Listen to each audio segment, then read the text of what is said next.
My name is Albert Lau, Chief Engineer in the McLaren Formula E team. So after university, I got my start with a British touring car team in the UK. I never really thought of motorsport as a career path originally, but it sort of led me in that direction as it was always a hobby of mine. Real big motorsport fan as a kid, so really lucky to be able to get into the industry and actually make a living doing it.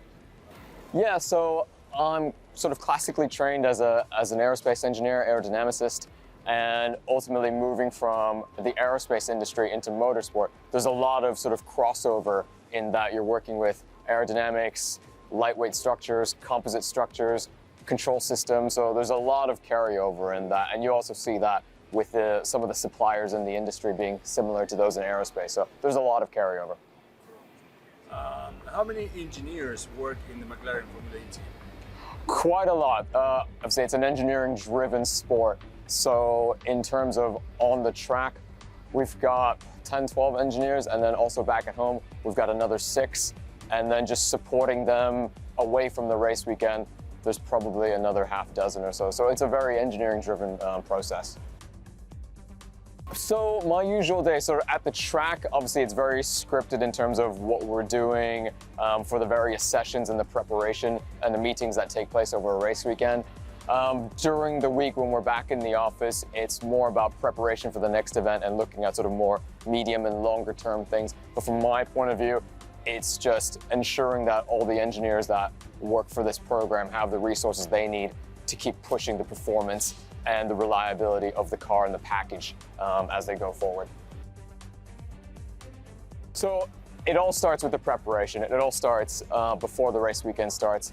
That's in their pre-event meetings. Again, aligning some expectations, giving the driver a feel for what the race is going to be like, what the race weekend is going to be like, and then carrying that into the simulator preparation that we do prior to every event. Again, it's just to get them as prepared as possible so that when they arrive at the race weekend, all they're sort of doing is executing. And during the race, it's giving the driver a bit more of a macro view of how the race is playing out, how the competitors are doing around them, and giving them more information at a sensible rate so that they can still focus on the driving, but giving them a little bit more of a wider picture of how the race is playing out. Right. And for you, what is the most challenging part of working with Formula E? The most challenging part, probably the pace of the weekend. Everything is very compressed. I mean, we've got 3, sometimes 4 sessions in one day, and the whole event is 1.5 days long realistically. So there's a lot of work to get done that essentially would be a little bit more spread out in other championships. But because of that, there's so much work to get done.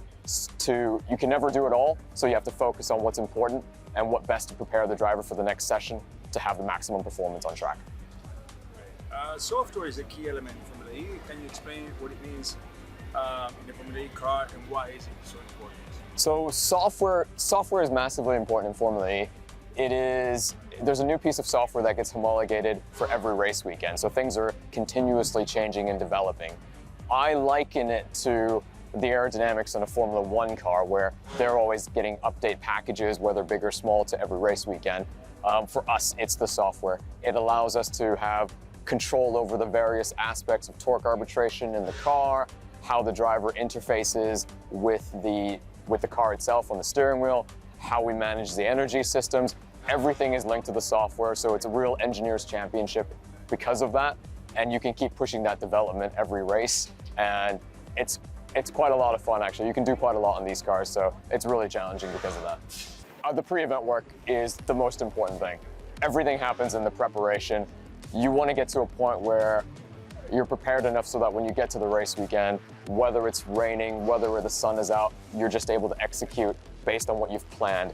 You don't really want to make these decisions sort of lastminute.com without having had a really good time to think about it. So all of that has to happen beforehand. So the preparation is key, and it's the foundation of how we engineer the car, how we engineer the driver. It all happens in the preparation. What did you study in order to work in motorsports, and what is the advice that you have to give those who dream of a career like yours? It can be quite different depending on sort of what position, what you aim to do within the sport of motor racing.